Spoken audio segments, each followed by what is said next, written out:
وَمِنْهُمُ الَّذِينَ يُؤْذُونَ النَّبِيَّ وَيَقُولُونَ هُوَ أُذُنٌ قُلْ أُذُنُ خَيْرٍ لَكُمْ يُؤْمِنُ بِاللَّهِ وَيُؤْمِنُ لِلْمُؤْمِنِينَ وَرَحْمَةٌ لِلَّذِينَ آمَنُوا مِنكُمْ وَالَّذِينَ يُؤْذُونَ رَسُولَ اللَّهِ لَهُمْ عَذَابٌ أَلِيمٌ۔ وَمِنْهُمْ، واو کے معنی اور، من سے، ہم ان میں سے ہیں، الذین وہ لوگ بھی، الذی کی جمع، الذین یؤذون جو ایذا دیتے ہیں، آذا یؤذی، ایذا دینا تکلیف دینا، یؤذون جو اذیت دیتے ہیں، النبی نبی علیہ السلام کو، جو نبی اکرم صلی اللہ علیہ وسلم کو دکھ پہنچاتے ہیں، وہ یقولون، واو کے معنی اور،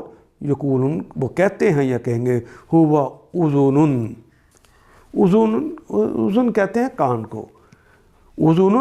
یعنی وہ کانوں والے ہیں، یعنی جسے ہم اردو محاورے میں ہم کہتے ہیں وہ کانوں کے کچے ہیں، ہر ایک کی سن لیتے ہیں، جو آتا ہے ان کی سن لیتے ہیں، یہ دکھ دینے کے لیے کہتے ہیں۔ ان میں سے کچھ لوگ ہیں جو اپنی باتوں سے نبی کو دکھ دیتے ہیں اور کہتے ہیں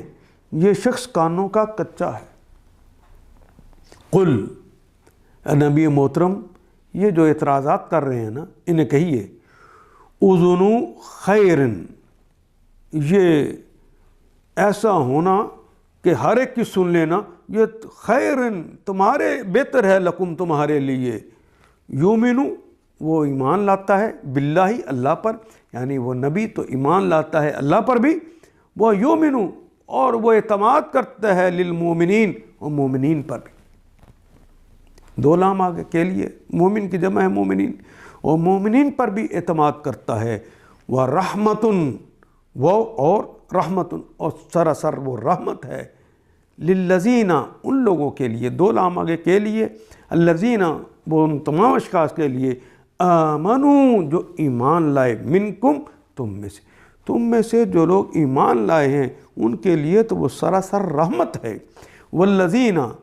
وہ اور الذین اور وہ لوگ، یؤذون الرسول جو رسول صلی اللہ علیہ وسلم کو اذیت دیتے ہیں، یؤذون رسول اللہ اللہ کے رسول کو وہ اذیت دیتے ہیں، لہم ان کے لیے ہے، عذاب علیم عذاب ہے، اس کی صفت یہ ہے کہ وہ دردناک ہے، اور پھر دردناک عذاب ہو کے ختم نہیں ہو جانا، وہ فعیل کے وزن پر ہے، اور اس نے ہمیشہ ہمیشہ رہنا ہے۔ ان آیات کو ایک دفعہ پھر تلاوت خود کیجیے، عربی و مبین پڑھتے ہوئے دیکھیے کیا بات پوری اندر اتر رہی ہے، کیا یہ اردو کے سانچے میں ڈھلتی گئی ہیں عبارتیں؟ اگر بات سمجھ آنی شروع ہو گئی تو الحمدللہ یہی ہمارا ہدف ہے، اور یہ ہدف پورا ہو گیا۔ اللہ میرا اور آپ کا حامی و ناصر۔ الف لام